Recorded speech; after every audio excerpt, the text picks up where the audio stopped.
A little bit lengthy question, and this question has been asked in GATE already.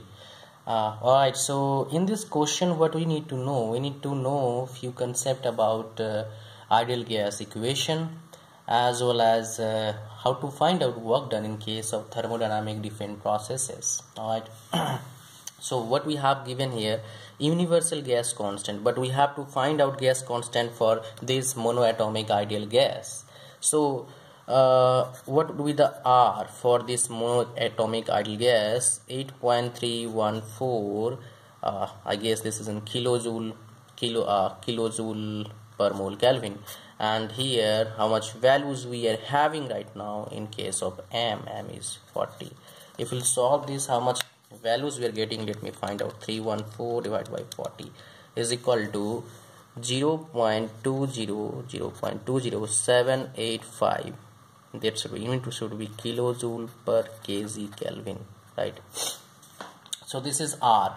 Now what need to find out? Actually, basically we have to find out what work done, right? W is equal to what? So you know W is equal to P1 V1 minus P2 V2 divided by gamma minus 1, and this gamma is known as adiabatic index. Now we can also write this MT1 I have to write MRT1 minus MRT2 by gamma minus 1. I can do like this also, MRT1 minus T2 by gamma minus 1. So what we have given right now, gamma is what we can easily consider that gamma.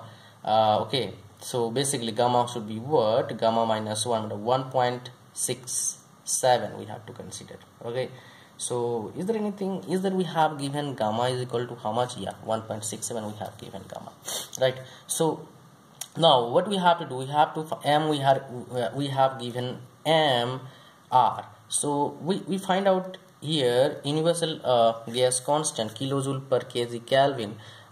In case of R, we have find out it. Now we have to find out M. So what is M? Basically we have to find out that, but here the work composition of the gas is this. Okay, now next, what is this? Next we have to find out T1 and T2 temperature. Here we have given compressed adiabatically from this. I mean, we have given T1 is equal to how much?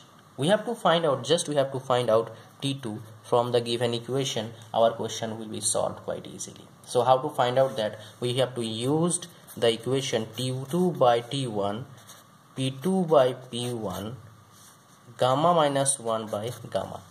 We have to find out the value of T2 from the by using this equation. So we are having P2 is equal to this much, P1 is equal to this much, and T1 is equal to this much, and gamma is equal to 1.67.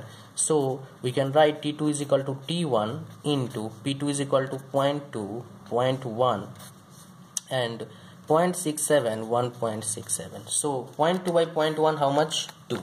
0.2 divided by 0.1 is 2. 2 to the power 0.67 divided by 1.67 is equal to how much? 1.32. And into T1 is equal to 300. So that means how much values you're getting here? 396.18 Kelvin. Okay, so here we can write how much values? 0.20785. Here we are taking unit mass, and 300 minus 396 point. Okay, just let me adjust. 18 divided by 0.67. Right, so 300 minus answer is equal to how much we are getting here? Okay, let me share with you. 96 into 0.20785 is equal to how much? Point this much, I mean 19.99, right? Divided by 0.67, how much we are getting here? Answer work done minus 29.83. That should be in kilojoule per kg, because okay, we have already done this. Okay, let me show you. Yeah, now let's see the answer, because here we are giving answer matching with this one only, and the answer is 29.7. kilojoule per kg. Okay, unit is matching, but here it is positive, but already we have given this is a compression. So in case of compression, then answer will come in negative. So that's why it is coming negative. So the answer should be what? A for this question. So this is how you can solve question related to this, I mean thermodynamics, and if they will mix up with the 12th level concept as well as that BTech one. That means this one, BTech one 12th level concept is here. So this is how you can solve the question. Thanks for watching. See you soon in my next video. Bye bye.